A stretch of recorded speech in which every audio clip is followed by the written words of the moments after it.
All right, welcome everybody to the 71st Miss Rodeo North Dakota Pageant and Coronation. I'm Cody Miller, the National Director for our organization, and I'm really thankful for the 5th year we've been able to collaborate with the North Dakota Cowboy Hall of Fame and have our coronation during the induction ceremony. 5 years ago, in 2019, we wanted to be able to grow this program and build it. And so we started a sweetheart pageant and a scholarship fund. And I'm really proud that we've been able to award almost $10,000 in scholarships since then. So thank you to our donors and our sponsors for making that possible. Our organization is a small member-run organization. We're all volunteers. And so being able to have an amazing set of parents and young women to represent us really means a lot to us. And this year, we have 2 beautiful contestants who are competing for this prestigious title. But our current Miss Rodeo North Dakota, I would like to welcome to the stage Claire Grainer, Miss Rodeo 2025. Claire Grainer was born and raised on a small grain and cattle ranch near Mandan, North Dakota. She competed in play days, junior high, and high school rodeo, where she was a 2-time national qualifier in pole bending. Claire also competed at the National High School Rodeo Contest as the 2018 Miss North Dakota High School Rodeo Queen. Claire stayed busy participating in FFA, Skills USA, and helping her dad on the ranch. While in college, Claire competed in barrel racing on the NDSU college rodeo team and acted as the team's president her junior and senior years. After completing her journalism degree in December of 2023, she returned back home to Huff and started her career in digital marketing at a local tack store. And through dedication and hard work, she now plays a role in managing the daily operations of Gold Buckle Tack. Claire's goal is to leverage the expertise she is gaining at Gold Buckle Tack to establish her own digital marketing firm. She intends to focus on providing marketing solutions for local businesses in North Dakota. Additionally, Claire works alongside her father on their ranch, managing livestock and assisting in the fields as needed. When her father retires, Claire plans to take over the ranch, continuing to expand its operations and manage her own growing collection of animals. Claire will compete for the title of Miss Rodeo America this December at the Wrangler National Finals, and we couldn't be prouder to have such a wonderful representative.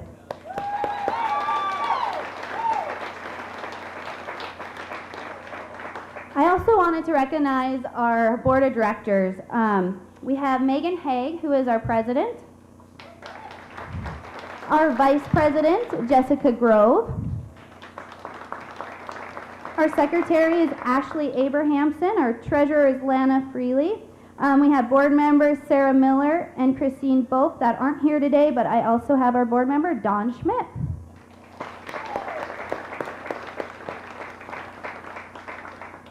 All right, let's hear a little bit from Claire. Now, Claire is a special girl because she competed for this title a couple times, and last year, here on this stage, won.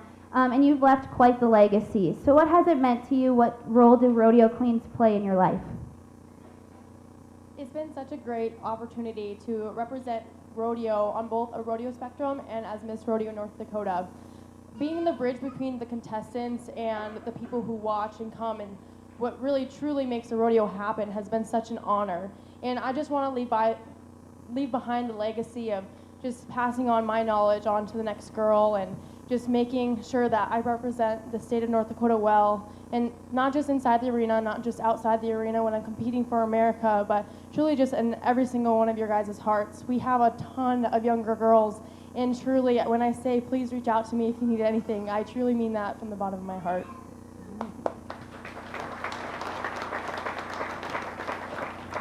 Now we have quite the amazing prize package and wonderful sponsors. I just want to mention those.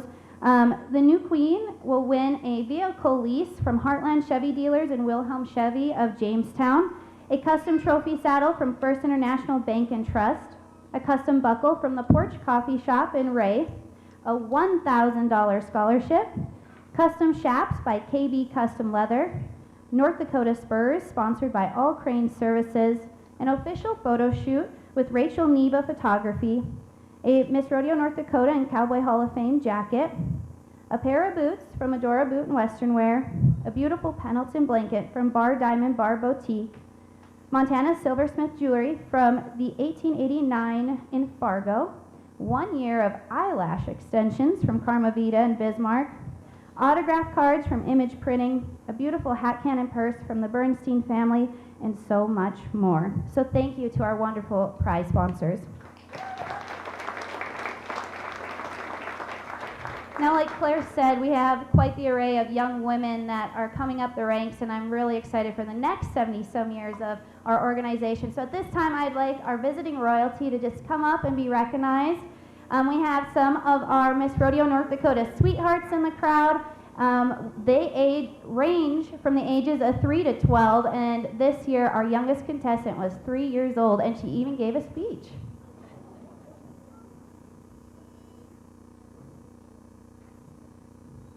Our mission statement is creating cowgirls with character, and these young ladies truly embody that, and I'm very thankful for you guys. So let's wave and congratulate all of our North Dakota royalty that's here today.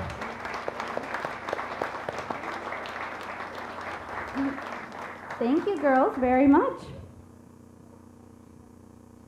So the girls, the contestants competed in quite the grueling contest. We started out at Buffalo Gap Guest Ranch just west of town on Thursday, where the young women competed in horsemanship interviews, written tests, which is about all PRCA knowledge and the history of North Dakota and the Hall of Fame, and their impromptu questions, which were current events and PRCA knowledge. So Thursday, 70% of their scores were already tabulated. And then we had our pageant brunch yesterday, where the girls competed in modeling, private interviews, and public interviews. And they did such a great job.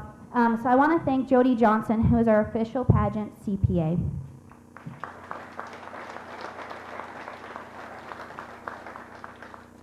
All right, let's meet our contestants this year.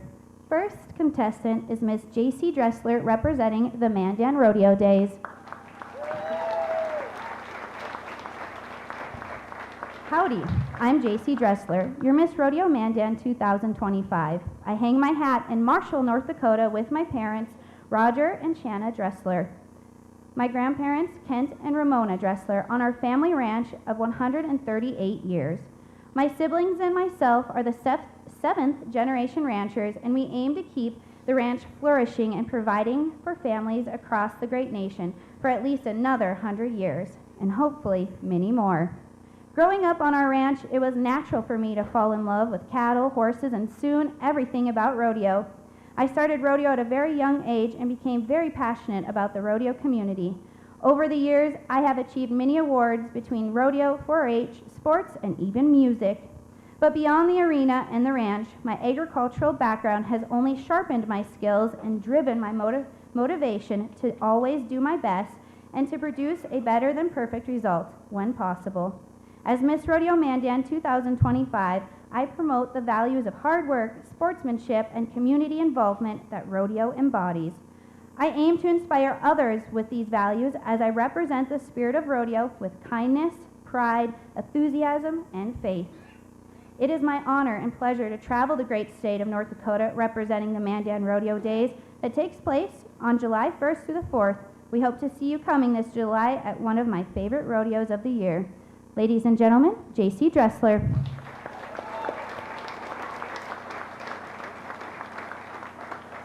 Now, each young lady gets to answer a fun question for you guys. Of course, it's not judged, but I want you to be able to see the heart that each of these young women have.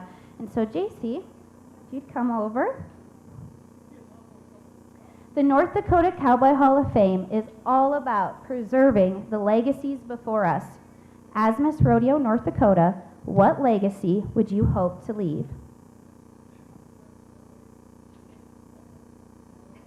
As a first-time queen, I learned throughout the year that our younger generation and our younger queens has a huge impact on our future. And as my platform is teaching our younger generation about the importance of farming and ranching and agriculture, I want to leave behind my knowledge about all my agricultural knowledge to these younger kids. Thanks. All right, our second contestant is Miss Jalen Hicks, representing the Killdeer Mountain Roundup Rodeo. Jalen Hicks, the 23-year-old daughter of Carol Hicks, grew up on the rolling hills of Dunn Center, North Dakota. She completed her undergraduate education in 2024 at North Dakota State University, where she double majored in animal biomedical science and equine science. Her goal is to attend veterinary school in Billings, Montana, with aspirations of practicing as a large animal veterinarian specializing in genetics and reproduction. After college, Jalen returned home to western North Dakota, where she now works at the Killdeer High School as a science teacher for grades 10 through 12. In her spare time, Jalen enjoys being outdoors, attending rodeos, riding horses, and working cattle. Most importantly, she cherishes time spent with her large and supportive family. Her niece, Kyler, affectionately known as Sissy, is one of Jalen's biggest inspirations and the heart behind her platform, Live Limitless, which encourages children and young adults to pursue their goals without letting challenges define their limits. As Miss Rodeo North Dakota 2026, Jalen would plan to use her platform to establish a nonprofit program that hosts exceptional rodeos across North Dakota. Her mission is to give children and young adults with disabilities the opportunity to experience the thrill of being in the arena dirt.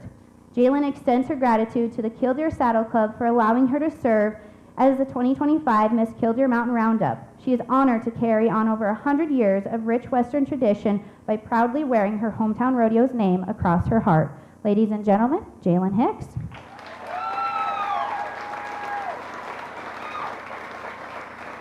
All right, Jalen. So the North Dakota Cowboy Hall of Fame is all about preserving the legacies before us. As Miss Rodeo North Dakota, what legacy would you hope to leave? As Miss Rodeo North Dakota, I hope to spread my platform Live Limitless far and wide. I want to encourage everyone both in and out of rodeo and the Western way of life to explore every opportunity given to them and to seize every opportunity despite their limitations or abilities. So as Miss Rodeo North Dakota, I hope to leave behind the legacy to live limitless.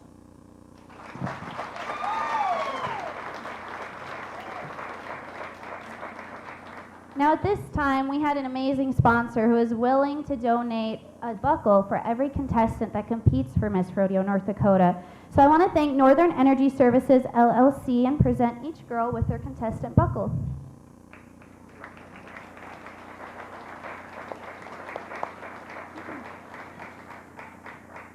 We had a lot of sponsors who gave contestant gifts, so a big thank you to those contestants or those sponsors, and we'll thank them also on our social media. They just got huge baskets, and I'm not even sure what was all in there.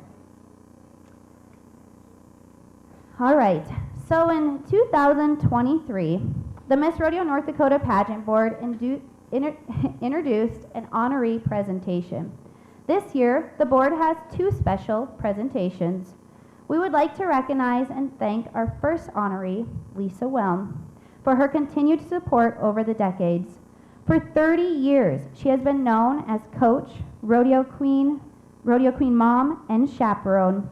We surprised her on Friday and presented her with a special silver buckle, but our organization is forever grateful for Lisa's dedication to the mission and the pageant. So I would like to welcome Lisa Whelm up here to the stage to be recognized for her special award.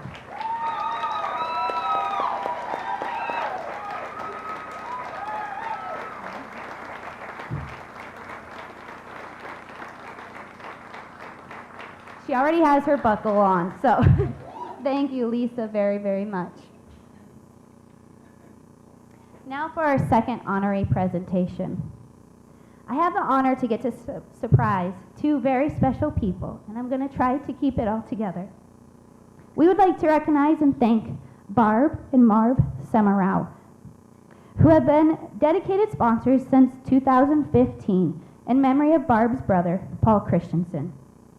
Known for his unwavering support for the Western heritage and rodeo queens, Barb and Marv made the decision to continue Paul's legacy by awarding a Miss Rodeo North Dakota contestant the Cowgirl Spirit Award in his memory. Their contributions have made a significant impact to the Miss Rodeo North Dakota organization. Their commitment to promoting and preserving Paul's legacy, coupled with their continuous sponsorship, reflects their passion and dedication to the future of Miss Rodeo North Dakota. Marv has served on the North Dakota Cowboy Hall of Fame Board of Directors for almost a decade. He has also served as a chairman and president of the Minot Wiseman's Rodeo, which was home of our pageant for many, many years. Barb worked 20 years in the Minot Public School System, and they have been active in their communities with much of their volunteer time and resources being given to support youth activities and education. We want to present them with their special silver buckle because our organization is forever grateful for their dedication to the mission of our pageant. So let's welcome Barb and Marv Semerow to the stage for their special award.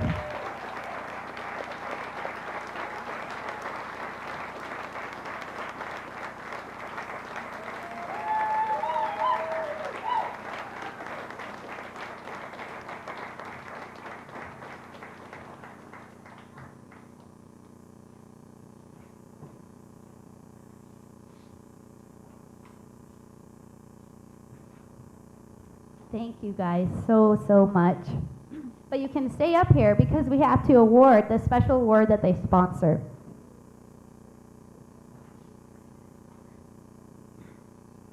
Okay, so the Cowgirl Spirit Award was created in 2014 in memory of our great friend, Paul Christensen.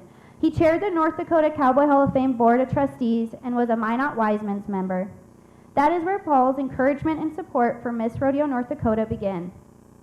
Paul acted as a great mentor to each young lady and took great pride in their success. This award is given to the contestant who, like Paul, gratefully embodied the cowboy way while serving as a positive mentor. The winner will receive a signed Walter Peel framed print and a $250 cash prize sponsored by Paul's family. So the winner is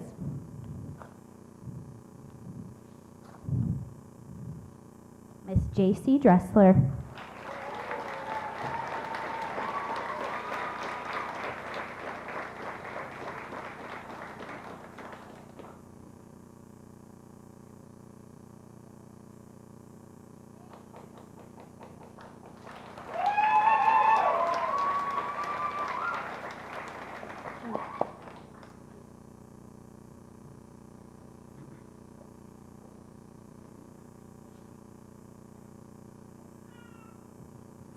Okay, our next special award is the Legacy of the Cowgirl Award in honor of Rick Thompson, a longtime preserver of the Western heritage, particularly through media, it's one of our newest awards.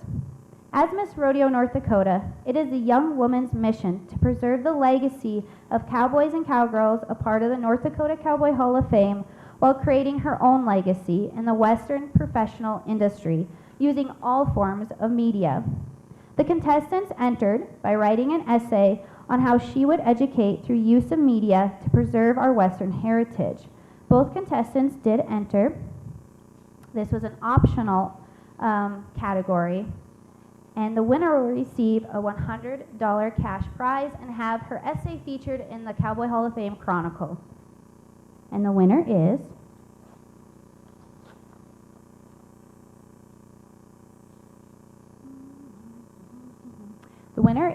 Jalen Hicks.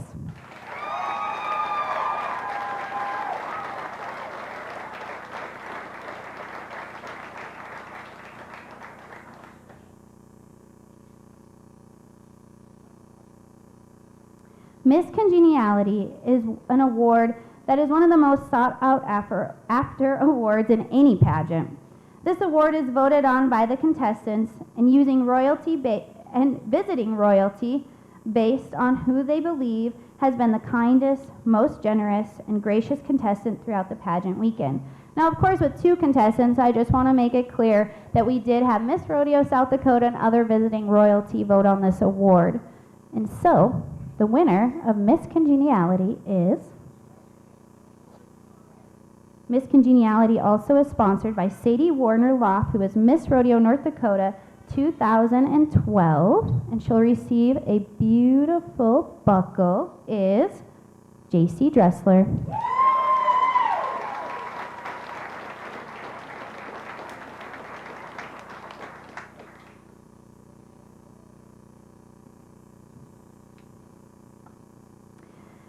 Now, I mentioned the written test, which is one of the most grueling parts of this competition, because young ladies, they study for that for many, many months leading up to the pageant. So the ladies took their written test on equine science and rodeo knowledge. This award is sponsored by Oderman Organics, and the winner is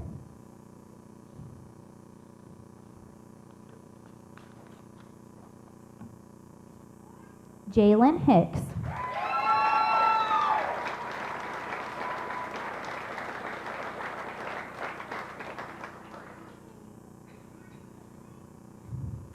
Our next award is Miss Photogenic, and when you have 2 beautiful girls, it's really hard to pick a winner.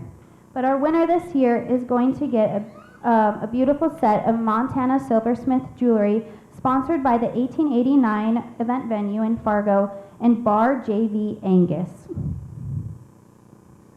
And the winner is... The Photogenics winner is Jalen Hicks.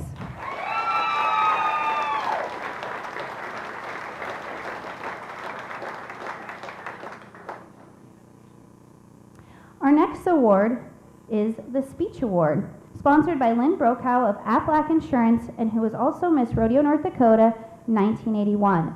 The women get 4 topics to choose from, and they have 10 minutes to write an extemporaneous speech that is 90 seconds long. And the winner of the Speech Award is Jalen Hicks.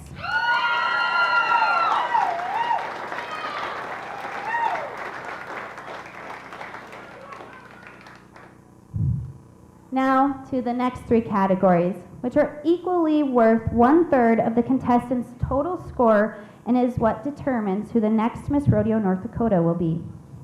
The Appearance Award is sponsored by former Miss Rodeo North Dakotas Cody Miller 2014 and Elise Burwell 2022.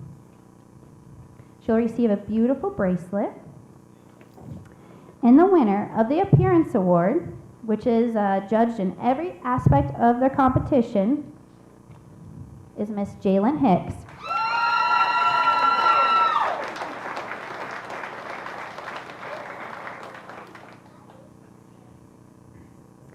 The next award is the Personality Award, and it's sponsored by DTA Inc.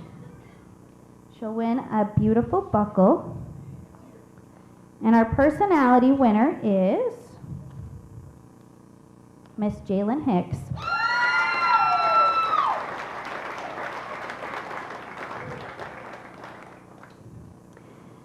Now the final big category is the Horsemanship Award. And not only is this judged in the arena, but it's judged in a private 10-minute interview all about equine science and rodeo knowledge as well.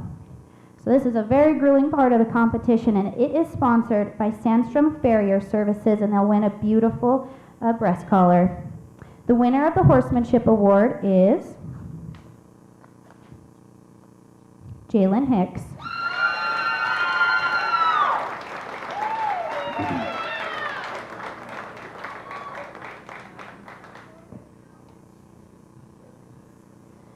Okay, so if the 2 ladies will come to the middle.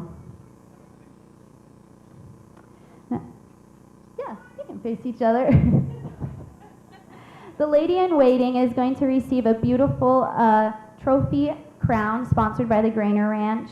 And she will spend the next 6 months traveling across the country, traveling across the state, preparing for her year next year. So she will be Miss Rodeo North Dakota 2026 and will compete in Vegas during the NFR of December of 2026.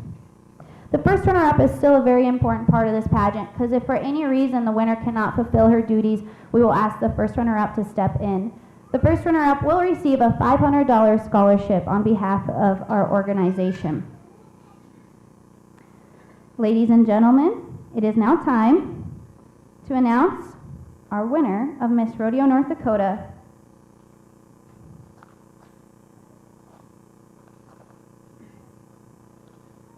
And Miss Rodeo North Dakota 2026 is Miss Jalen Hicks.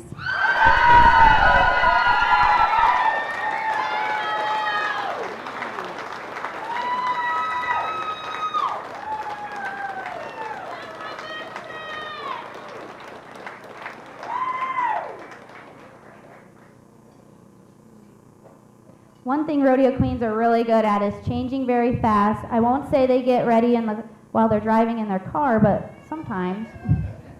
It's a very new talent that you have to learn as a rodeo queen.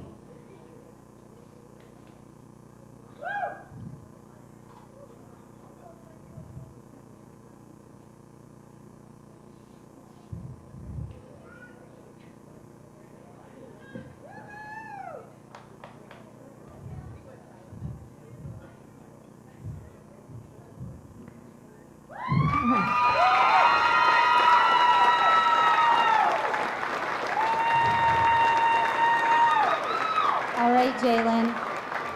Now for your very first interview as Miss Rodeo North Dakota, you have graced this stage. This is your 3rd year, and I know this title has been something you've worked very, very hard on. What does it mean to become Miss Rodeo North Dakota and accomplish one of your biggest goals?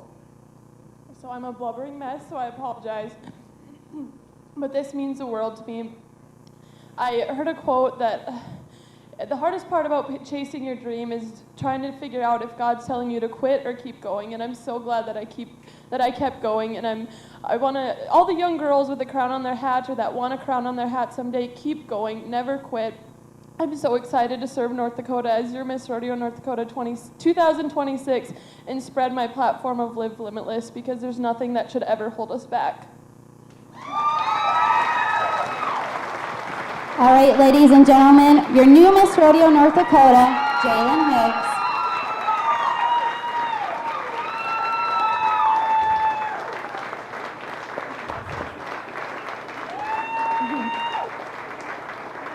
I want to thank you all for joining us today and helping us creating Cowgirls with Character. Both of these girls, the judges said how wonderful they were, and I think we have 2 future Miss Rodeo North Dakotas on this stage. So thank you again to the Cowboy Hall of Fame for allowing us to have this coronation. For any more information, please visit us at missrodeond.org, and thank you very much.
Ladies and gentlemen, Benny Paulson. Thank you guys so much. God, it's so good to hear Wild Bill introduce again. Thank you. Thank you so much, Bill. Happy to have you here. It is a new song day for us with our band Breaking Eight. So we're going to play a new song that's out today called 8 Seconds Strong. Kirko, I Got No Guitar. Could you stand up? Here we go.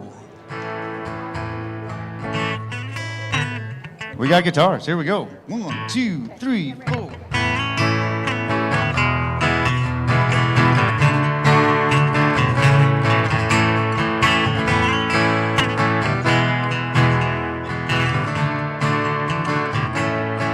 Dust devils dancing across the arena floor. Rocks on fire, the crowd screaming more.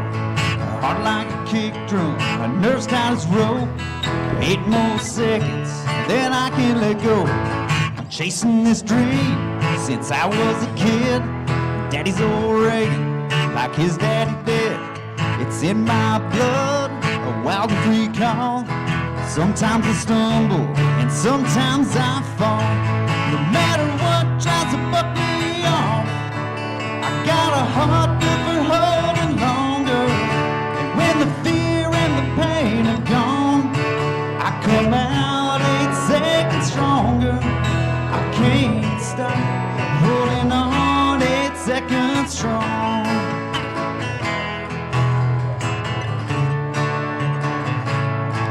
Bucking, bull spinning, he's doing it right.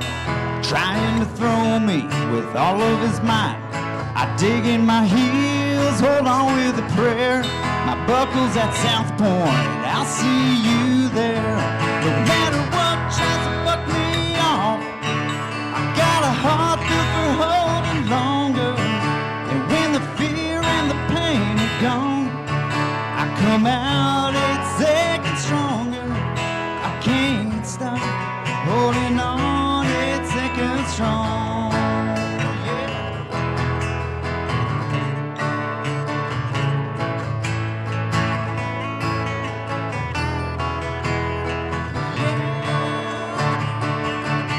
No matter what tries to buck me off, I got a heart built for holding longer. And when the fear and the pain are gone, I come out 8 seconds stronger. I can't stop holding on 8 seconds strong. Whoa, hold fast and right on 8 seconds strong.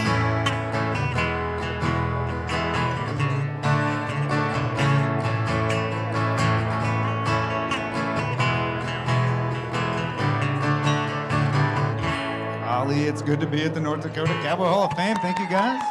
8 seconds strong. Another new one. We got a bunch of new music out here. This one's called The Wrangler. It is a cowboy song, very fitting for a bunch of cowboys. On a horse barely half-broke, he whistles Laredo, the first song he heard as a child.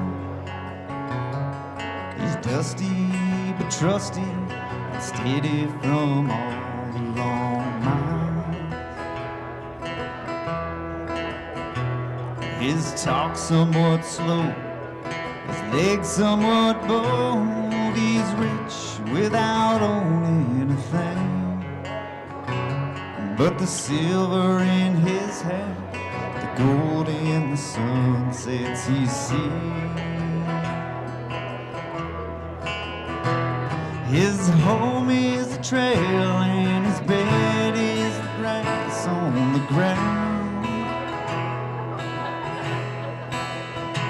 And all his neighbors wear horns and his best friends were born from a herd Cortez turned down. All he needs in this world is a dance with a pretty girl, sometimes on Saturday night. A good horse to ride, to live his own life, a soft place to lay when he dies.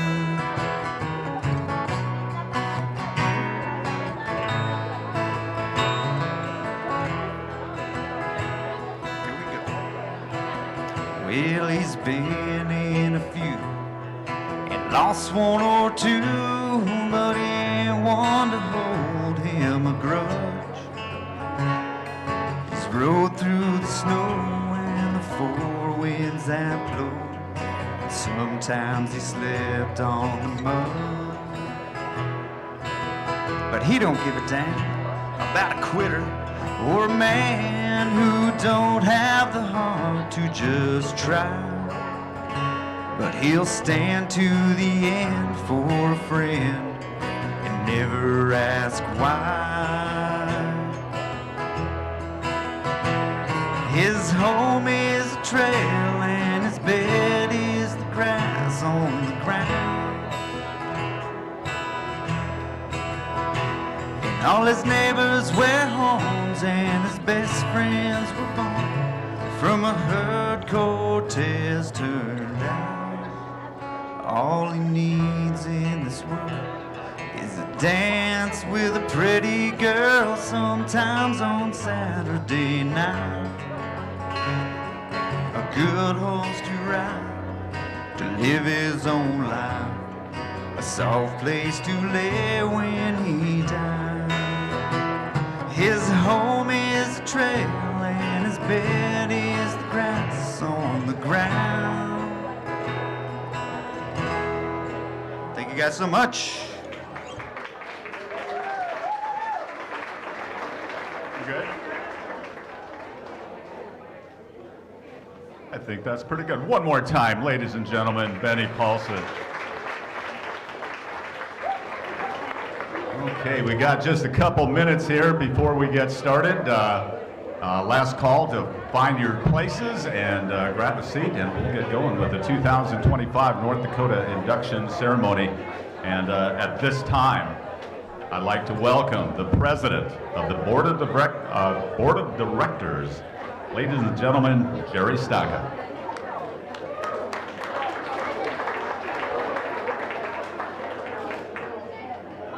Thank you so much for being here. Don't you love the culture that we get to live in?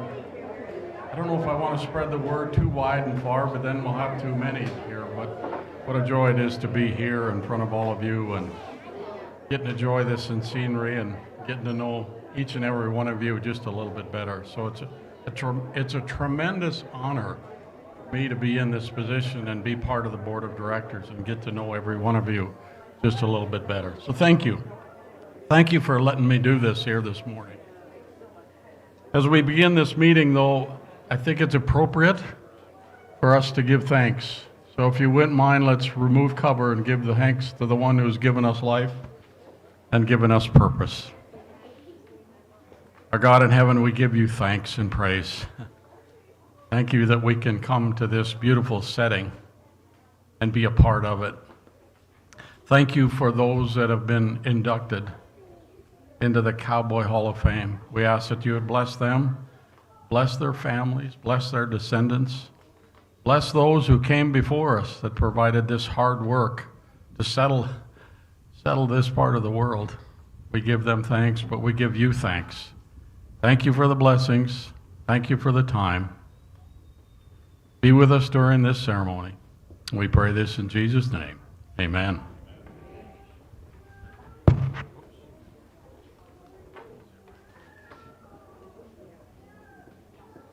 Thank you, Jerry. At this time, we call on the Associate Director of the North Dakota Cowboy Hall of Fame, Tess Howie, and Benny Paulson for the singing of our national anthem.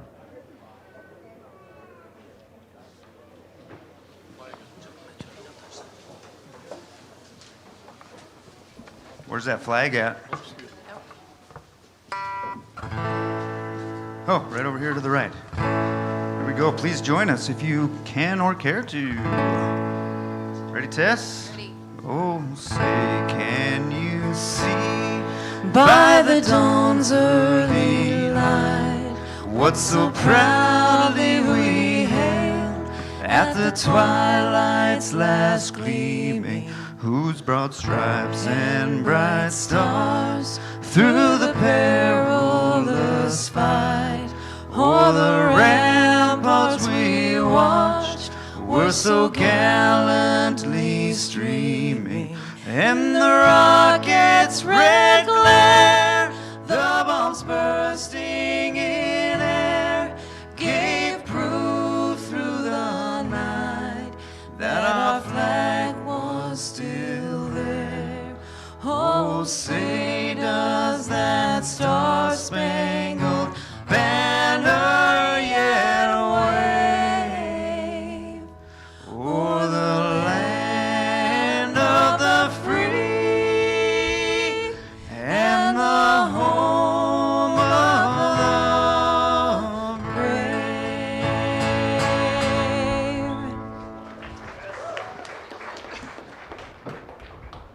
Benny, Tess, thank you very much. Once again, ladies and gentlemen, the president of the board of directors for the North Dakota Cowboy Hall of Fame, Jerry Stucca.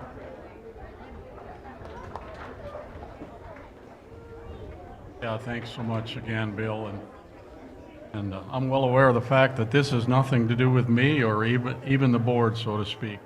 Remember that the board gets nominees that are put in front of us so that we can select the nominees that actually go on the ballot. And the trustees around this state, and actually in District 13, which is out of state, vote on the nominees. So if you find your trustee in your district, thank them for what they do as well. But it's a pleasure for me to be here and a pleasure to just be a part of this great occasion.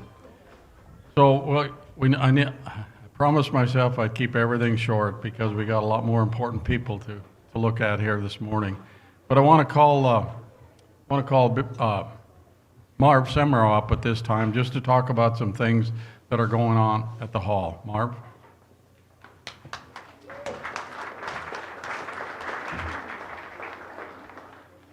Thank you, Jerry. You know, it was 30 years ago that the dream of the Cowboy Hall of Fame came to be, and since that time, we've had the opportunity to honor and induct into the Hall of Fame 270 different people, events, ranches, all kinds of different things of history that is maybe would have been lost. And today we have the honor of inducting 7 more, and some of those stories maybe would have gone away if it wasn't for the Cowboy Hall of Fame. So your board of directors, I serve as treasurer on the board, your board of directors has decided to move forward with a very aggressive project that is going to ensure that we're going to continue to do our mission for the next 30 years. In your program on page 18, you'll see some information on the expansion of the North Dakota Cowboy Hall of Fame. And the heading reads, A Legacy of Trailblazers. And that's exactly what our members and inductees have done for preserving our Western heritage. So please take a moment to do that. We rolled this out at our annual meeting in February. Outstanding response from everybody that we've talked to. And we're looking forward to getting the funds in the bank, and then we're going to build this bugger, and we're going to be going good for the next 30 years. Thank you so much.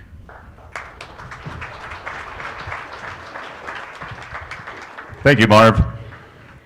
We were so honored to have with us this weekend our guest of honor, a great stock contractor from South Dakota.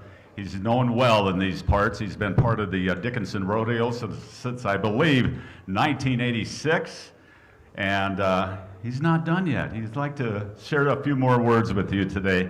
Ladies and gentlemen, please welcome Jim Corco.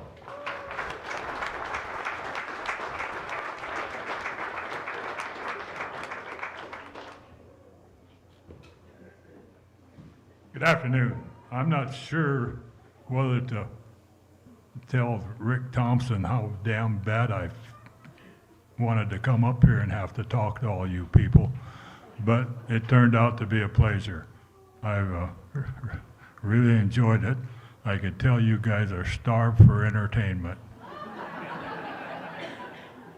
But what I'm really up here for is to thank you and to tell the directors here what a great job they've done with your Hall of Fame. You guys can all be proud of it. I'm a trustee. I'm a trustee on the Pro Rodeo Hall of Fame, and I know what a terrible job it is to keep one of these things going and to have the money that you need when you need it. So your board of directors have done great. I thank you.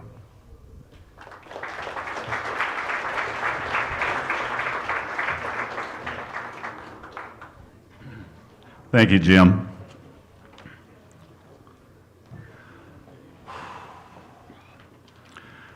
President Staka, Board of Directors, honorees, trustees, members, friends, here and online, welcome to the 2025 North Dakota Cowboy Hall of Fame Induction Ceremonies. I'm Bill Polinick, and it is my honor and my privilege to be your MC for this event for the third consecutive year. Thank you. I'll be brief, and we'll get to the business at hand momentarily. My hat is off today for several reasons. My hat is off in honor of the 7 inductees who are taking their place in the Hall of Honorees. It is truly great to be here to witness you all being honored by your peers for a lifetime of commitment and passionate work and all the accomplishments you've humbly and quietly achieved. You will be remembered for this today and far beyond our days here on earth. Your memories and your spirit will live forever in the North Dakota Cowboy Hall of Fame. Congratulations to you all.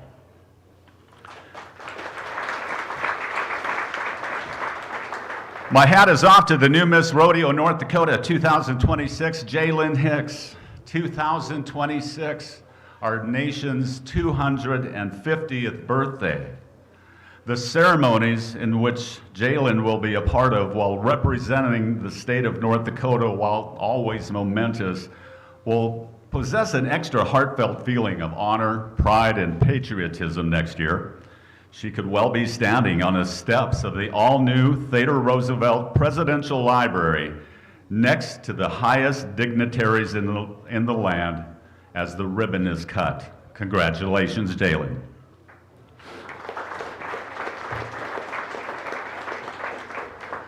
My hat is off to the staff and the board of directors of this truly amazing organization. As the last 30 years now comes to a crescendo and we launch into the next chapter of the North Dakota Cowboy Hall of Fame, may God himself guide you in all your decisions and the monumental tasks at hand. You have the right people doing the right job at the right time. It has been my privilege to have been one of those people for nearly a decade. Thank you all, and congratulations.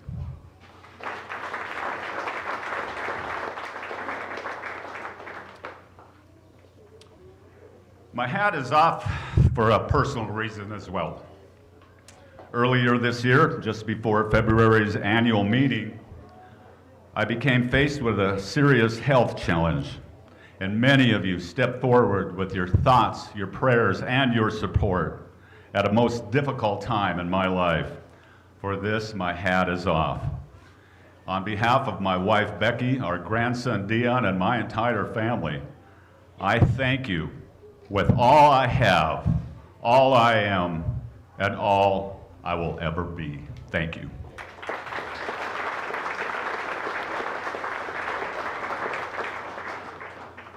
Okay. Our first inductee, by the way, I should mention that all the categories and the criteria are in your little program guides that you can pick up near the entrance. You can go ahead and find that information there, as well as on our website, northdakotacowboy.org. And now we're going to learn about our first inductee in the category of pre-1940s ranching. Andrew Nolly was born in 1858 to German immigrants and raised on a family farm in upper New York State. Going west to North Dakota in 1881, Nolly first worked at a Grand Forks hotel. Hired as a ranch hand for a cattle outfit, he was soon foreman and drove a herd of cattle to the Mouse River area, where he established a ranch in 1882 and was the first white settler in the area.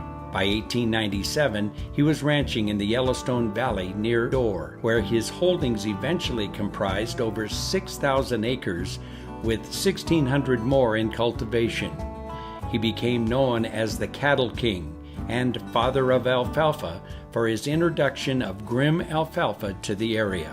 Noli became one of the most active and potent factors in the development of the upbuilding of his section of the state. His long list of accomplishments included organizing and serving as president of 3 banks, establishing 2 mercantile companies, and operating the first ferry across the Missouri River at Sioux Crossing. He was instrumental in the Lower Yellowstone Irrigation Project. Noli was appointed to the first Mackenzie Board of Commissioners in 1905, serving 12 years, all as chairman. He was president of 2 companies with interests in cattle, horses, and land. In 1960, Noli was honored as a charter member of the National Cowboy Hall of Fame. In the pre-1940s ranching category, on behalf of Andrew Noli, please welcome to the stage Mary Pat Martell Jones.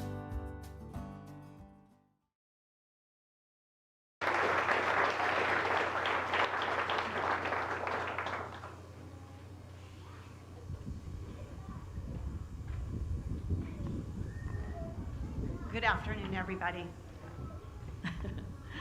I am very happy to be here, and I'm also grateful. I'm very grateful. I'm grateful to the board of directors who accepted my application and nominated Andrew Noli, and I'm grateful to all the trustees that voted for his induction.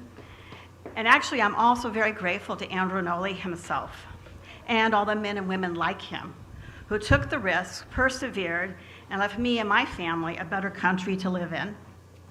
I obviously think it's important to remember Andrew Noli himself, but I also see him as a representative of all those like him who built this country, whose name may never appear on a wall or a memorial. Andrew Noli died 100 years ago, and with every passing year, his story was in more and more danger of being lost. His picture is on the wall in the courthouse of McKenzie County as the first commissioner, but that's not his story. Andrew Noli's story showcases why the North Dakota Cowboy Hall of Fame and its mission is actually so important. And now, because of the North Dakota Cowboy Hall of Fame, it will be preserved. 6 years ago, when I was here to celebrate the induction of my grandfather, C.F. Martell, a good family friend was also here. Mr. Lloyd Lester, who spent many years on the Martell Ranch and had a unique friendship with Martell, was a gold mine of knowledge. He knew quite a bit about Noli, and he would proudly show you a recipe that was handwritten on an original Noli business tablet. Now, Lloyd is gone from this earth now, and he took a lot of stories with him. There comes a moment when if a story has not been saved, it's lost in time and known only to God. There is so much writtenness and importance and layers in the stories of those who have gone before us. I think even the video mentioned, think of what Noli saw and experienced, and I found that little bit in a history book, a 100-year-old history book about how he was the first white rancher in the area. And I think, wow, what was that like? Not just for him, but for the people who were already there. I mean, I just, that's how I am. Anyway, Noli went on to lay the foundations for so much in Western North Dakota that we depend on. It wasn't just the banks, the businesses, and the schools he started, and it wasn't just the roads and the irrigation projects he oversaw. It was the helping hand he gave to his neighbors, the feed in times of drought, the loans, many that were never repaid, or the jobs provided so that so many could get their own start. His accomplishments, whether we realize it or not, we are still feeling today, either directly or indirectly, in the foundation that he built for others to build on themselves. And we should never forget where we came from and who, through the toil and hardships, paved the way for us in our future. As a side note, I hope you'll indulge me a little bit. I have a couple little stories. that kind of tickled me in the aftermath of all this. Andrew Nolly came west in 1881, well before it was common to have a camera to record your life. And when I was putting together his nomination binder, there was very few pictures available to me. Just that family photo and then the one for the commissioners. When Nolly was announced on Facebook as the winner, a lady made a comment. And she made the comment that her parents met and worked on Nolly's place. So of course that intrigued me, and I messaged her. I did not know her then, and she messaged me back, and she sent me pictures. And one of those pictures was in the early 1920s that made it onto this video that you saw. And so that was like a thrill for me to have that picture come in afterwards. And then while I was researching an article I wrote a few years ago about Lewis Clark in North Dakota, I came across a notation in a travel log about a little lake that the expedition camped at. And it was described by Meriwether Lewis in his journals, and it's now known as Nolly Lake. And that is where Nolly's Door Area Ranch was. And so obviously he named the lake after himself, where he built his ranch, but I just think that is amazing and so cool that his ranch and where he settled was actually at a spot where Lewis and Clark camped. As trustees, I think it's important for us to seek out these stories, especially for those who have few, if any, relatives and friends left to act as their advocates. Andrew Nolly is a prime example of this. He married late, he had no children, but he was a mentor to many. But his holdings are long ago dispersed, and he really had no one left to advocate for him, except a great-great-niece born over 50 years after his death, who accidentally learned of all he accomplished. And so I once again thank the board of directors and the trustees for making sure that his story is in the Hall of Fame archives.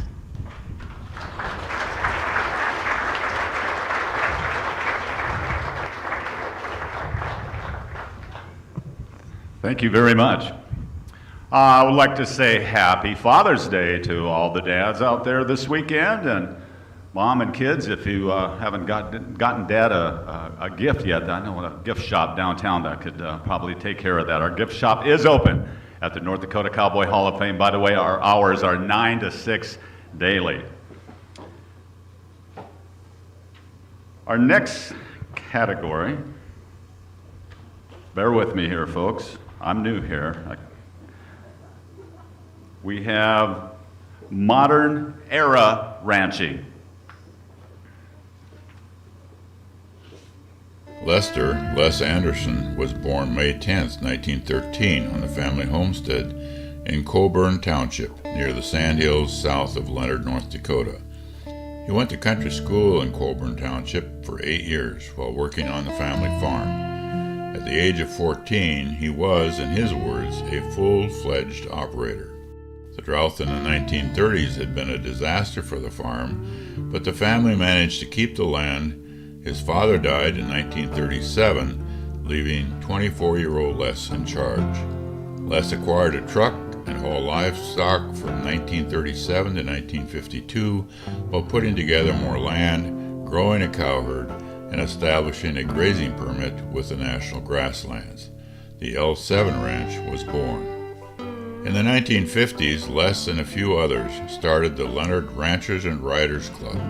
They produced horse shows and other horse activities. The annual Leonard Fall Festival Horse Show continues today thanks to Les, who kept it going almost single-handedly for many years. He worked this show until his death. Les also co-managed the Bonesack Ranch Rodeos. Les was active as a board member and president of the Cheyenne Valley Grazing Association for 18 years. He also helped organize and manage the Dakota Sandhill Feeders Sale Yard in McLeod, a production sale for quality Sandhill calves. Over the years, Les was an order buyer, local brand inspector, and a local quack veterinarian. He was president for a term of the Northern Great Plains Society for Range Management and was a director for the National Cattlemen's Association. In 1958, Les spearheaded the reintroduction of horses into the North Dakota Winter Show in Valley City and was a co-organizer of the North Dakota Quarter Horse Association, in which he served as the first president. The North Dakota Stockmen's Association was also important to Les, and he rose through the ranks, eventually serving as president of the organization from 1976 through 1978. Over the years, Les purchased horses and colts from Texas, always trying to fit the horse to the buyer. Many local folks were introduced to good quarter horses by Les. He also had a stud on the ranch that served local mares. In 1976, Les was honored as Agriculturist of the Year at North Dakota State University by the Alumni Association. In 1984, he was also selected for the 1984 edition of Who's Who in North Dakota. In 1997, Les was recognized as the Red River Horse Breeders Association Horseman of the Year. Les was always active in and supported all aspects of the community, including the Leonard Commercial Club, Leonard Lions Club, Leonard School Board, and the Hillendale Church. Les Anderson died on June 6, 2001. Honor on behalf of Lester Anderson in the category of Modern Era Ranching. Please welcome his son, Paul Anderson.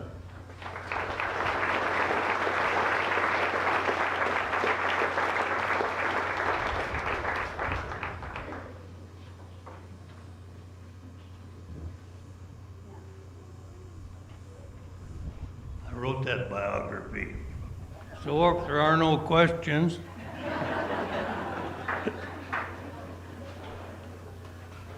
he was into those organizations and always for a contribution to the cattle and horse business industries.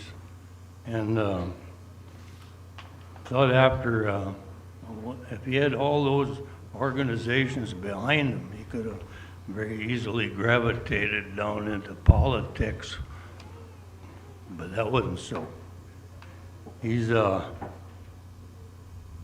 be the last guy to be a politician, I'm sure. But I want to thank the trustees.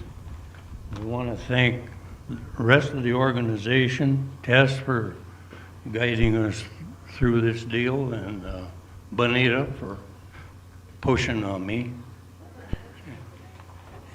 And I want to introduce Les's get.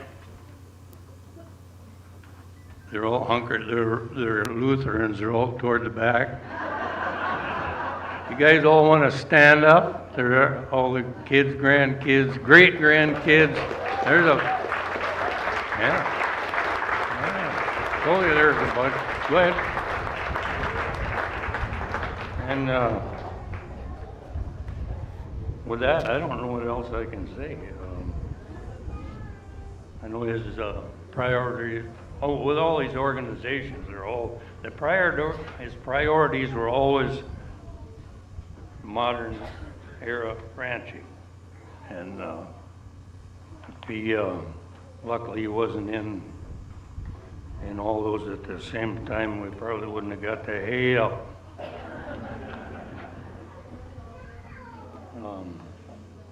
Anyway, another thing he had going for him was a built-in editor. He married a lifelong school teacher.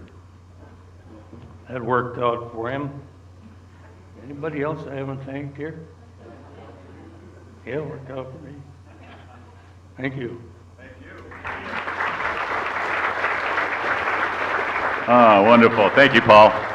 Our friends from Consolidated are here today. We're streaming online. We're going to have a video of today's ceremony available soon. Consolidated has put quite a technological footprint in western North Dakota, and we appreciate them being here. And they have a lot of information, you know, identity theft. It's a thing these days, and if you have any questions about identity theft, just consult your friends at Consolidated. Or if you want to find more about identity theft, just ask Joe Wiegand. Good to see you, Joe. Thanks for being there. As we move on to our next category, we move into pre-1970s rodeo. Esley was born to Guy Fox and Grace Parchell Fox at their family home near Shell Creek, October 23, 1934. He was the third oldest of 15 siblings. Esley went to school at Elbowwoods High School, where he was a member of the last graduating class in 1953. Upon graduating from high school, Esley served in Korea after the Korean War in cryptographic repair and had top secret clearance. After his service, Esley attended Dickinson State Teachers College, where he was part of the first rodeo team in college history. In 1958, the team won the Rocky Mountain Regional Championship. His teammates were Dale Little Soldier, Angus Fox, Dale Jorgensen, Tex Appledorn, and Pete Fredericks. Esley continued his distinguished career with the Bureau of Indian Affairs for 34 years, working on the Fort Berthold and Fort Totten reservations. He retired from his career as a civil roads engineer in the Aberdeen area office in quality control in 1989. In retirement, Esley was commissioned by the 3 affiliated tribes to draw pictures of the tribal council members from previous administrations. He was instrumental in securing pictures from families, giving the tribe the most complete and accurate pictorial history. In his later years, one of Esley's devotions was telling the story of Sakakawea, as told to him by his grandmother, Ruby Parshall. Esley is probably most well known for his long and distinguished rodeo career. He won the saddle bronc title at the first organized North Dakota State High School Rodeo in 1953. His career in rodeo continued, where he won NDRA championships in saddle bronc in 1963 and 1966, and a team roping championship in 1979. After his time as a contestant, Esley judged numerous rodeos, including the NDRA finals in Minot, the North Dakota High School finals, and college rodeos. Esley also prided himself on the horses he trained. He was precise and meticulous in his methods, being satisfied only when, in his words, that horse could turn on a dime and give you change. In the pre-1970s rodeo category, accepting this award on her father's behalf, would you please join me in welcoming Cammie Gosnell.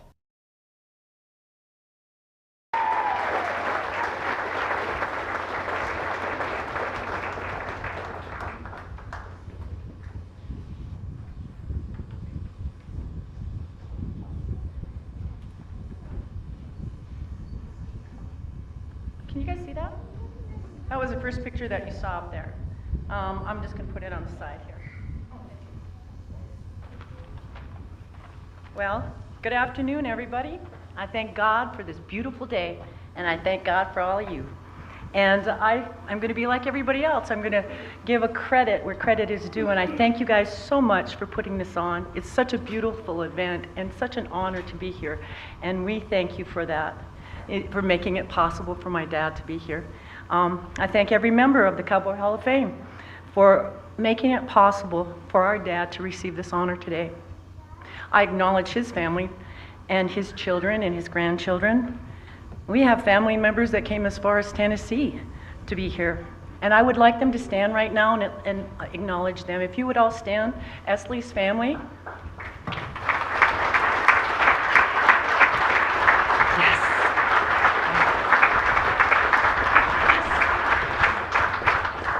Thank you. And then I want to acknowledge his friends. You know, Jeff Watson was here the other day. I don't know if he's still here, but I want to thank Jeff Watson, Terry Como. I want to thank Harvey Bilodeau.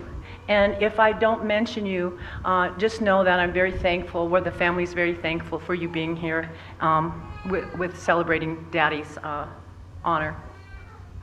Now, I was wondering about what to say about Daddy. And the first thing that came to mind was my mother, Audrey Hall. She was inducted into the Hall of Fame in 2016, so it's quite an honor to have both parents in the Hall of Fame, and I wanted to share that with you also. So thank you for that.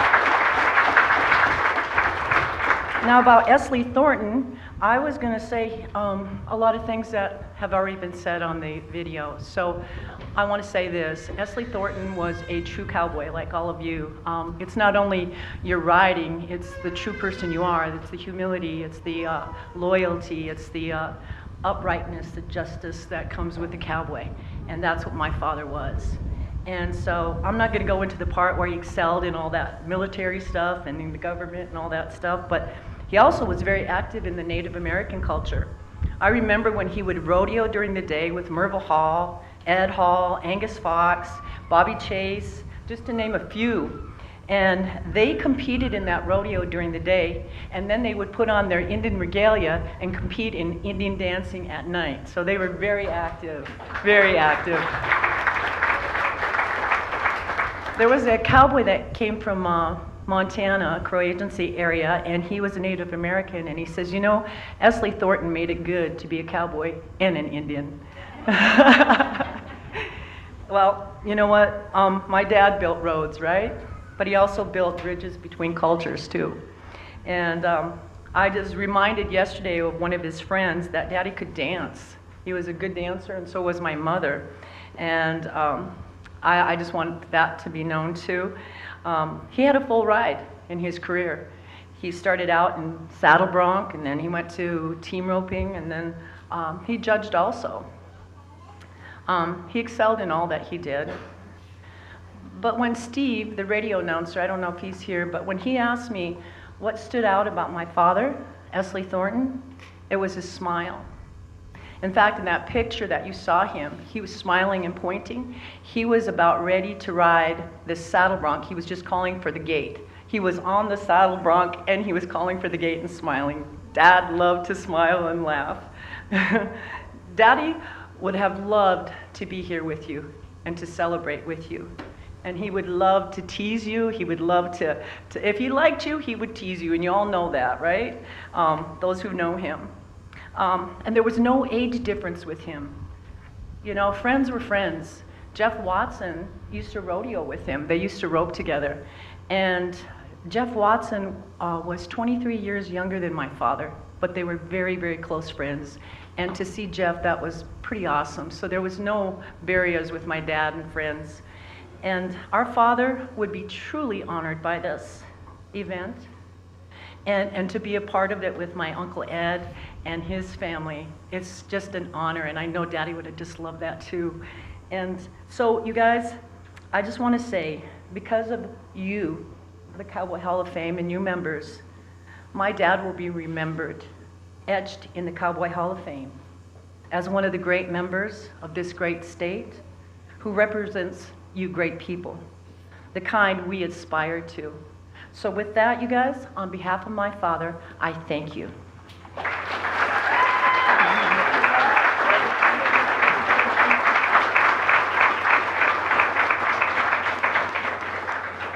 I kind of have a feeling that that smile runs in the family.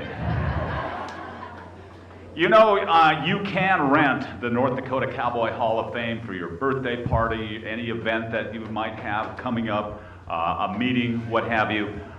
You know, and if people get an invitation to your event, they see the North Dakota Cowboy Hall of Fame, it adds a certain flair, a certain level of prestige to your event. And if that's something that you would like to find out more about, just contact Cody Miller, and she'll be happy to share the details with you.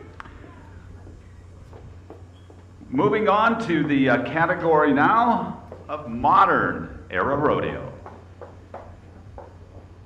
Peggy was raised on a cattle and horse ranch on the Standing Rock Reservation north of Timber Lake, South Dakota.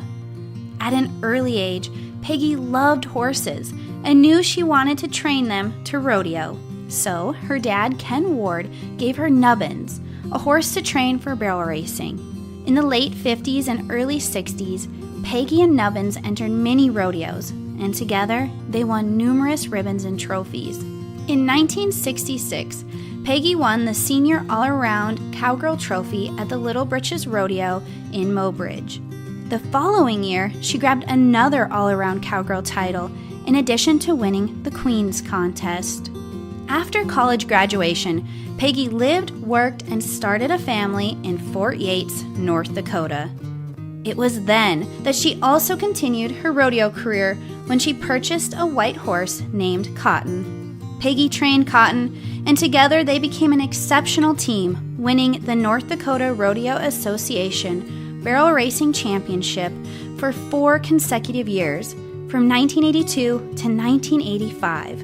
Along with being an NDRA champion, Peggy was the 1982 and 1983 Great Plains Indian Rodeo Association champion in barrel racing, the 1982 International Indian Assembly Rodeo Barrel Racing champion in Saskatchewan, Canada, and the 1983 Standing Rock Rodeo Association champion barrel racer.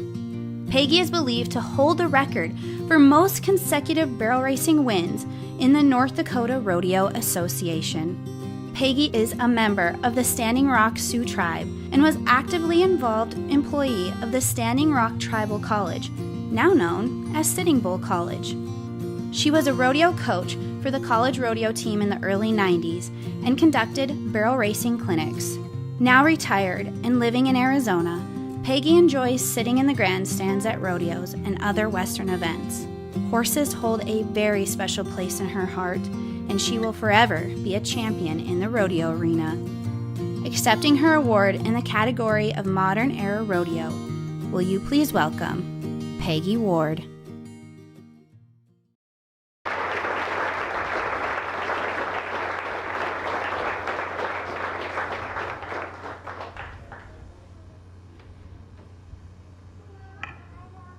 Ampetu Washte. It is a good day. First of all, as you have all said, I really appreciate, it's been 10 years since I first got nominated, and I finally made it thanks to Terry. But of course everyone else was involved with it too, and my 2 wonderful children who are grown now, and they helped pushing it. But I'm a little emotional, but I'm very proud that I'm in this category with Esley Thornton and Ed Hall. To let you know, the wonderful, good rodeo native people. It's really an honor, Leslie and Ed.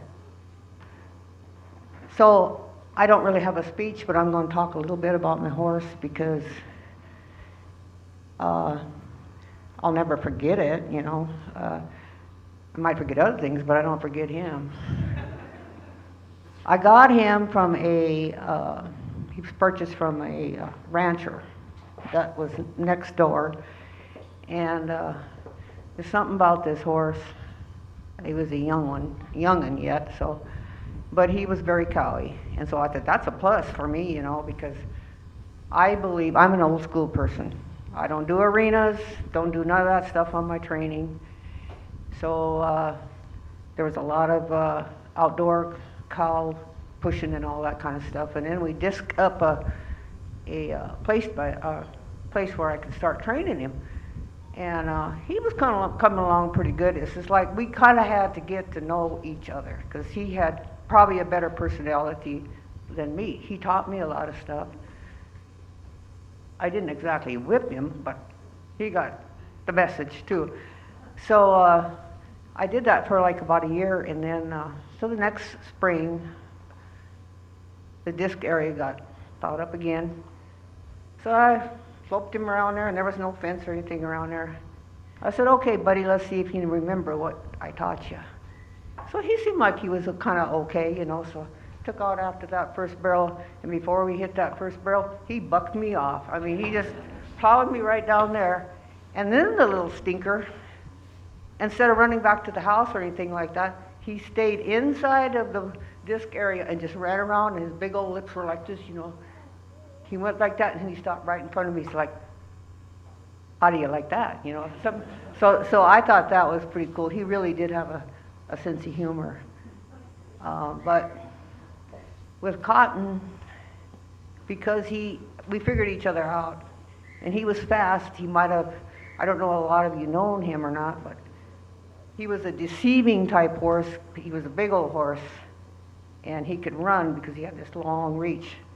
So I figured we don't need all this space to get to that. It's the closest you can get to the first barrel, and it's the closest that way. And so I remember a couple of times that when we were rodeoing, I heard back from the arena, that horse can't even run. It's just like, ha ha ha, you know, but that's okay.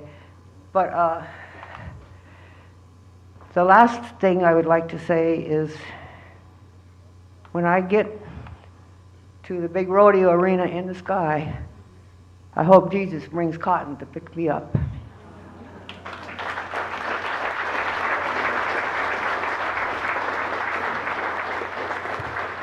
Just want to take a moment to recognize Chad Berger and Chad Berger Bucking Bulls. For 25 years, they put on a great event at the Bismarck Event Center, and tonight it all comes to a crescendo, if you will. Tonight is the final performance for the Dakota Community Bank PBR Bull Riding Challenge, and we are proud of, I believe, 2018 inductee Chad Berger. And he's just been inducted, or announced that he's going to be inducted into another Hall of Fame, and it escapes me which one that is right now. There's so many. I'm sure his trophy room extends to the North Dakota Cowboy Hall of Fame as well. So, Chad Berger, Chad and Sarah, we're proud of you. We're thinking about you today and your final event coming up tonight. But you know, Chad's always got something up his sleeve, so watch for details on the Rough Rider Cup coming soon. One more time in the category of modern era rodeo.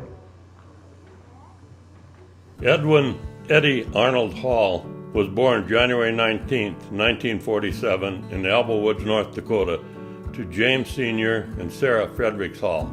As an enrolled member of the Mandan, Hidatsa, and Arikara Nation, he belonged to the Low Cap clan and was a child of the Dripping Dirt clan.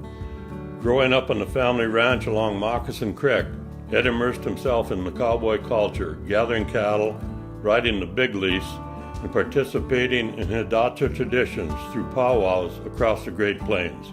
Ed developed a passion for rodeo, inspired by his brother Merville, his cousins Joe and Manuel Chase, Pete and Buzz Fredericks, and his nephew Dale Little Soldier, all of whom were bareback and saddle bronc riders, steer wrestlers, and calf ropers.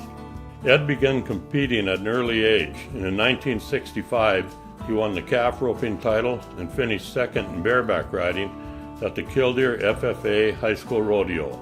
But his true aspiration was in saddle bronc riding, a discipline he excelled in after winning his first bronc riding event at just 13 years of age. Joining the NDRA in 1966, Ed quickly made a name for himself, placing consistently in saddle bronc events. He joined the Indian Activity Association in 1970, which transitioned into the Great Plains Indian Rodeo Association in 1974. Ed was a 1969 NDRA Saddle Bronc Reserve Champion and the NDRA Saddle Bronc Champion in 71 and 1974. He qualified for the inaugural Indian National Finals Rodeo in 1976 and continued to do so multiple times.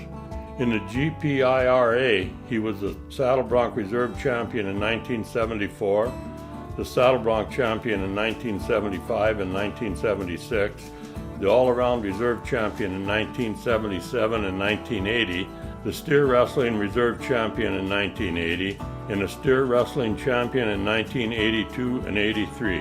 Ed was inducted into the Indian National Finals Rodeo Hall of Fame in 2018.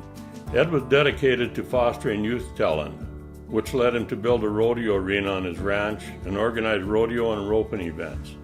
Beyond rodeo and ranching, Ed served as an assistant county supervisor for the Farmers Home Administration and later represented forebears on the Tribal Business Council for 2 terms, also serving as vice chairman of the 3 affiliated tribes.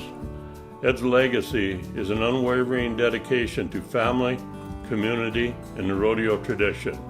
In the category of modern era rodeo, accepting the award on behalf of her husband, please welcome to the stage Jean Hall, or as we all know her, Jeannie.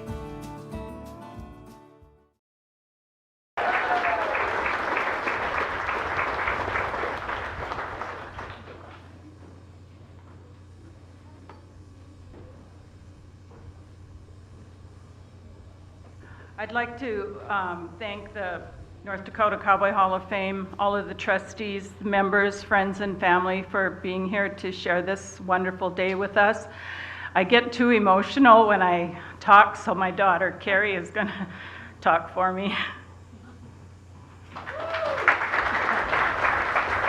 And that's not really fair. I think I'm a lot more emotional than my mom ever could hope to be. But I just have to say, I'm in agreement with Peggy. This is such a great day. I just want to say on behalf of our entire family, I want to thank the North Dakota Cowboy Hall of Fame for this incredible honor. It's really hard to put it into words, what it means to be standing here today to accept this induction for my dad. Proud just doesn't even begin to cover it. We're honored, we are grateful, and above all, we are just so happy to see him recognized among the people and the way of life that he loves so much. Dad would be humbled to join the Hall of Fame, truly humbled. Many of the names enshrined here are the same names that he grew up with, rode with, competed against, and looked up to. And I know he'd be especially proud to be here surrounded by his family, his friends, and the extended rodeo community that helped shape his life. If you knew my dad, you'd know that rodeo was never just about recognition, but it was about the people too. Rodeo in our world has always had its way of turning friends into family. And that's what he lived for, connecting, supporting, and helping to make people better. And that legacy is alive and well. I saw it with my own eyes the first year that my son graduated, that's coming soon enough, but the first year my son qualified for the junior high national finals as a sixth grader, and this was about 4 years ago. We went to Des Moines, Iowa, and it was a big deal. There was a lot of people, a lot of activities going on, and he would disappear. So after about the second day, I knew exactly where to find my son when. He was over in Camp North Dakota. It's just so wild to me just to see how that happens.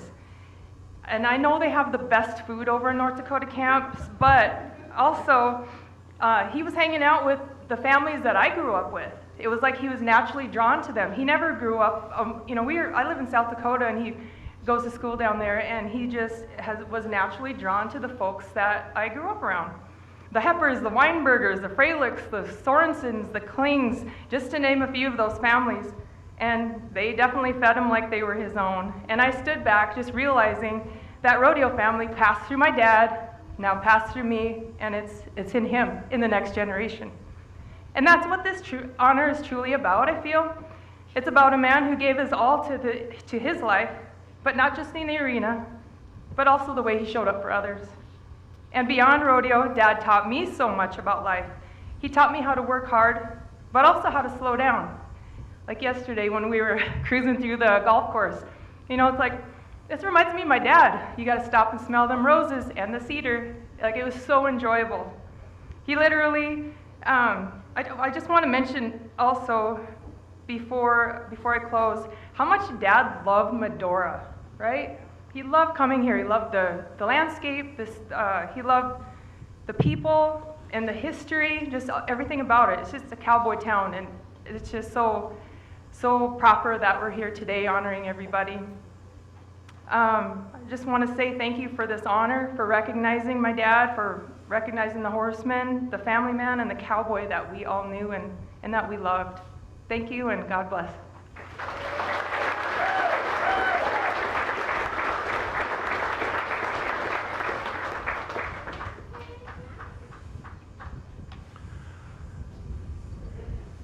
Jim Corkle offered to take over for me now, but I got it, Jim. Thank you.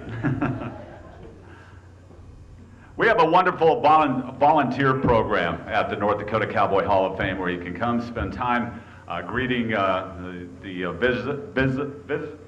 visitors to the hall, and there's a lot of great perks that go along with that as well. So if you got any inclination to spend time in Medora, just get a hold of us and we'll tell you all about our wonderful volunteer program.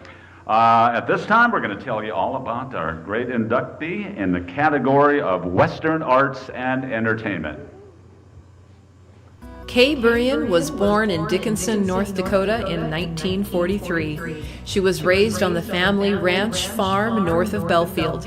Her parents were Louie and Ida Hecker. She was the second oldest of 4 sisters. Kay attended Dickinson State University from 1962 to 1966. She graduated with Bachelor of Science degrees in art and elementary education with a minor in library science. She taught school at Mott Public School from 1965 to 1971, Burian School from 1967 to 1973, and taught art at Prairie Elementary School from 2002 to 2010. She was honored with Dickinson State University's Fine Arts Distinguished Alumni Fellow in 2006. Kay married Myron Burian in 1965. The couple raised red and black Angus cattle and a few American quarter horses on the Lazy 77 Ranch northwest of Manning. To the union were born 2 sons and 4 daughters. A ranching background and a deep love of the outdoors have provided Kay with inspiration and perception which enables her to paint her favorite subjects. Kay is an accomplished artist who works primarily in oils but has done some bronze sculptures. She has completed many commissioned works. Her subject matter includes landscapes, the prairies, and wildlife, her favorites being buffalo, cattle, and horses. She is quite prolific and able to turn out 20 major oil-on-canvas paintings a year. Kay's paintings have received many awards.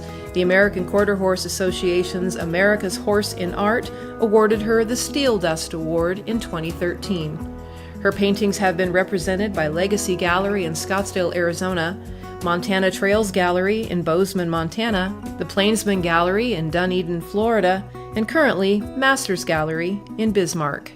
In the category of Western Arts and Entertainment, would you please welcome to the stage to accept her award, Kay Burian.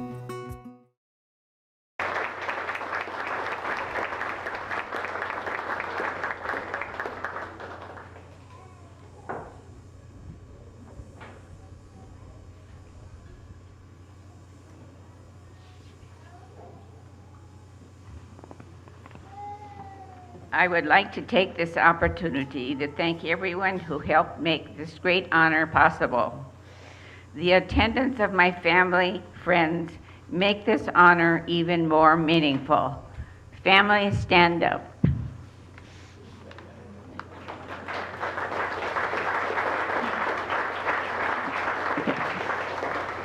I believe that those who view my art see that I am proud and deeply ingrained in our Western lifestyle.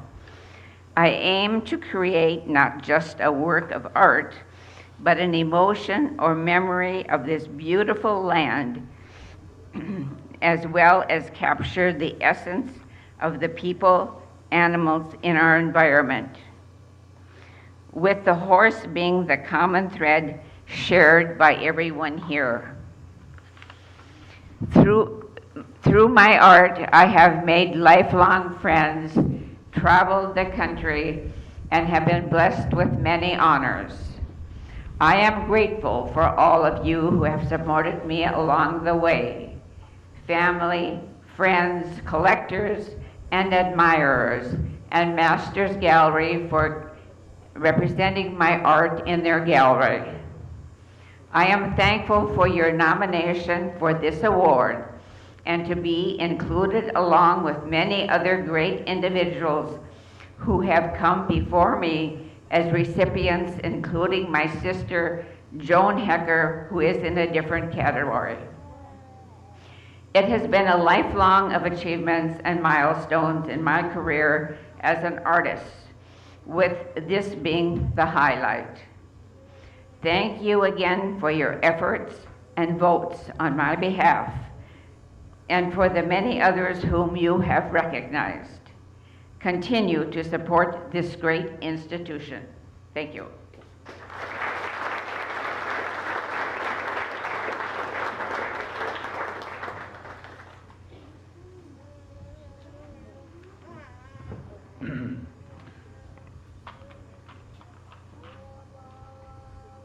Our radio program is on 9 radio stations across the state of North Dakota, And since we've been started this whole organization, radio has been a big part of what we do. We've got, when we first started these induction ceremonies, they were broadcast live across the state of North Dakota.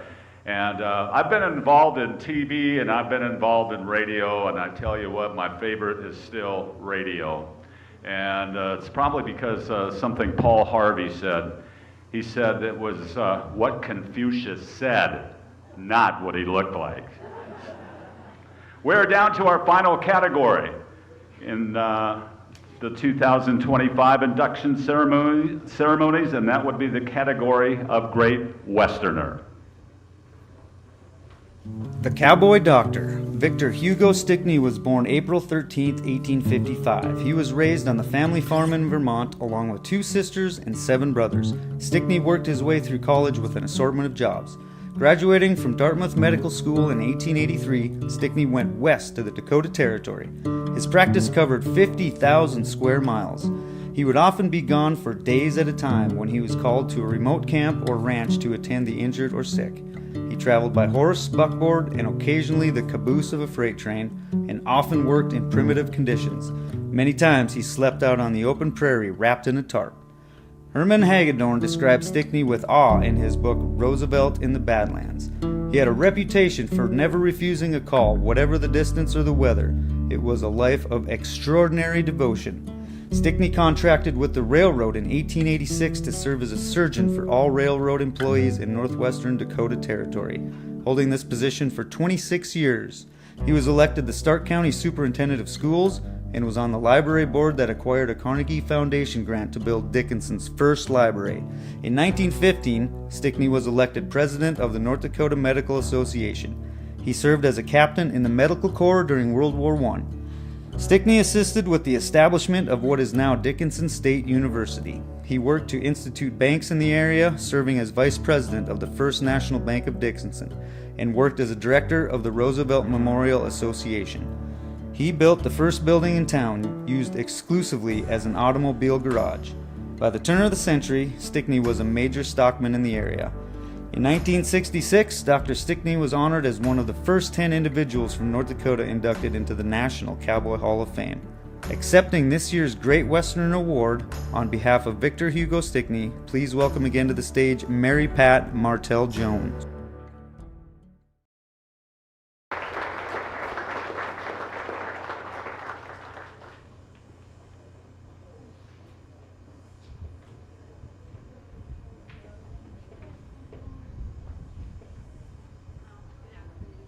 Good afternoon again. And again, as we've all done, most importantly, thank you to the Board of Directors for nominating Dr. Victor Hugo Stickney and to the trustees who voted for him to be inducted as a Great Westerner.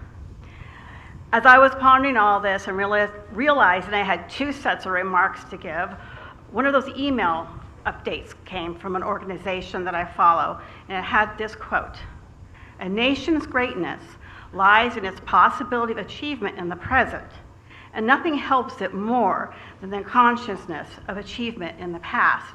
Someone in that vast area that he traveled. I can envision him in my mind. Someone in that vast area that he traveled. I can envision him in my mind on his horse galloping through the Badlands and prairies to tend to a family or a cowboy in need. Stickney was described in his biography for the National Cowboy Hall of Fame as having, quote, "one of the richest and most productive lives a man can live. He had achieved distinction in the practice of his profession. He had been a leader in his state and community and public affairs, and had been a founder of a fine college in his native city. He, aided by personal participation and financial assistance to others, the establishment of the livestock industry in the Western Dakotas, and he left a heritage of affectionate memory in the hearts of thousands he had served and with whom he had shared the hardships of pioneer life." Dr. Stickney is now a part of our past, but knowledge of his character and achievements gives us something to exemplify and build on as we live our lives and as we add to the history of our nation. There are so many accounts of Dr. Stickney's devotion, fearlessness, generous soul, and innovative spirit. And so again, This inductee highlights the reason that the North Dakota Cowboy Hall of Fame is so important. These stories, these legacies are preserved and remembered here. Stickney was one of the first inductees into the National Cowboy Hall of Fame, but being recognized here in North Dakota had eluded him. And convinced that he should be honored here at the North Dakota Cowboy Hall of Fame, in the heart of where he lived and worked, I took on the role of his advocate. I can't know for sure, but the romantic in me likes to think that these two men I championed, Stickney and Noli, knew each other. I do know they both donated to help cover the costs of the North Dakota exhibit at the Lewis and Clark World Centennial Exhibition in 1905. And so it seems they also understood the importance of history. With all the traveling they did around these parts and the enterprises they were involved in during their last years, how could they not have met? There are so many stories that we can speculate like this on in our minds. Of course, we will never know if any of these are true, but I am grateful for the stories that we do know that are now being preserved here at the Hall of Fame. And so I am delighted and proud that Dr. Stickney is getting this recognition. But this is not my award. While the vase would look great in my family room, I felt it should go somewhere more appropriate. I did research to see if I could find any of Stickney's descendants, a little bit anyway. He had two daughters, Dorothy, who went on to be a famous Broadway actress and never had children, and Marjorie, who did marry a young doctor here and she had children, but how many is actually unclear. And none of my research netted any results. And neither the National Cowboy Hall of Fame nor Dickinson University has any information either on any of his descendants. However, with me here today is Dr. William Hansard, the outreach coordinator for the Theodore Roosevelt Center at Dickinson State University. And Dr. Hansard will be taking the Vasey Award back to Dickinson.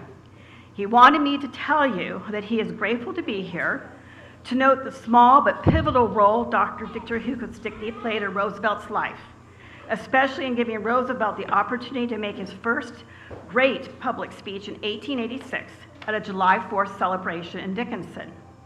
It was at Stickney's insistence that a reluctant Roosevelt delivered the speech of what he famously declared, "I like big things." He told the crowd he identified as both a Westerner and an Easterner, and both a Westerner and an Easterner, and he laid out his bold vision for America's future. Dr. Stickney and his wife, Maggie Hayes Stickney, were instrumental in the founding and development of the Dickinson State University. Stickney Hall was dedicated in their honor in 1921. Dr. Hansard sees Dr. Stickney as a man much like Roosevelt, a gallant hero, a devoted family man, and a dedicated civic leader.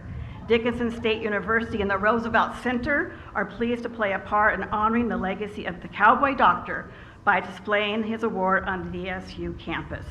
And I would just like for a moment to ask Dr. Hansard to stand and be acknowledged.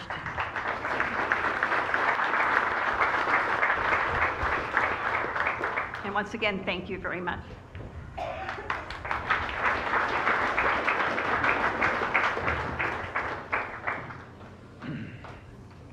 Well, ladies and gentlemen, there you have it. The roster of the Hall of Honorees just increased by 7. Congratulations to the class of 2025.